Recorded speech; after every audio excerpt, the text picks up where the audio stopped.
ਚੱਕ 156 ਦੇ ਵਿੱਚ ਲੜਾਈ ਹੋਈ ਹੈ, ਜਿਹੜਾ ਹਾਤੇ ਦਾ ਰੌਲਾ ਸੀ। ਤੇ ਲੜਾਈ ਕਾਫੀ ਮਤਲਬ 6 ਮਹੀਨੇ ਤੋਂ ਚੱਲ ਰਹੀ ਸੀ।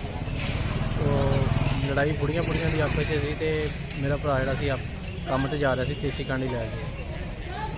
ਬੰਦਿਆਂ ਨੇ ਉਹਨਾਂ 'ਤੇ ਹਮਲਾ ਕੀਤਾ, ਸਿਰ 'ਤੇ ਬਾਲਾ ਮਾਰਿਆ। ਜਿਹੜੇ ਬੰਦੇ ਨੇ ਬਾਲਾ ਮਾਰਿਆ ਉਹਨਾਂ ਨਾਂ ਆਸਫ ਹੈਗਾ। ਤੇ ਫਿਰ ਅਸੀਂ ਲਾਈਟ ਹਸਪਤਾਲ ਲੈ ਗਏ ਤੇ ਲਾਈਟ ਹਸਪਤਾਲ ਤੋਂ ਰਾਤ ਨੂੰ ਡੈਥ ਹੋ ਗਈ। ਹੁਣ ਸਾਨੂੰ ਇਨਸਾਫ ਮਿਲਣਾ ਚਾਹੀਦਾ ਹੈ। ਅਸੀਂ ਘੁੰਮਣ ਦਾ ਇਨਸਾਫ ਮਿਲਣਾ।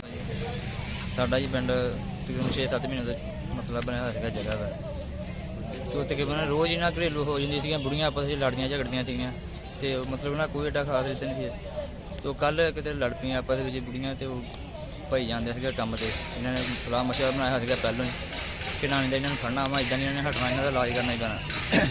ਭਾਈ ਕੰਮ 'ਤੇ ਜਾਂਦੇ ਤੇਤੀ ਕਾਂਡੀ ਲੈ ਕੇ, ਅਤੇ ਉੱਥੇ ਨਾ ਰਾਤ ਵੀ ਖਲੋਤੇ ਹੋ ਸੀਗੇ ਥੜਾ ਮਾਰ ਕੇ।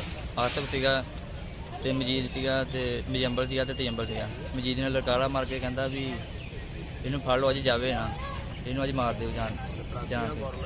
ਉਹ ਚਪੜਾਸੀ ਆ ਗੌਰਮੈਂਟ ਦਾ ਜੀ, ਸਕੂਲ ਦੇ ਵਿੱਚ 157 ਝੀਤਿਆਂ ਦੇ ਵਿੱਚ।